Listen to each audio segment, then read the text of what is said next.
আসসালামু আলাইকুম এভরিওয়ান, আশা করি আপনারা সবাই ভালো আছেন। আজকে আপনাদের কাছে একটা মাছের ঝালের রেসিপি নিয়ে এলাম। আমি মাছের ঝালটা কিভাবে বানাচ্ছি আপনারা দেখুন। খুব সহজ পদ্ধতিতে বাড়িতে আপনারা সব হাতের কাছের উপকরণ দিয়ে এই রেসিপিটি বানাতে পারবেন। খুব সুস্বাদু একটা রেসিপি, আপনারা বাড়িতে অবশ্যই ট্রাই করবেন।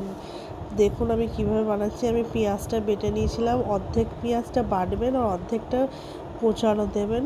এইভাবে মাছের ঝালে পেঁয়াজটা দিলে খুবই টেস্ট হয়। আদা বাটা দিলাম, সব রকমই মশলা দিয়েছি, হলুদ, লঙ্কা, ধনে, জিরে। আপনি দেখুন রেসিপিটা কিভাবে করলাম। বাড়িতে অবশ্যই ট্রাই করবেন। আমার নতুন নতুন আরও রান্নার রেসিপি পেতে আমাকে লাইক অ্যান্ড সাবস্ক্রাইব করবেন। Thank you.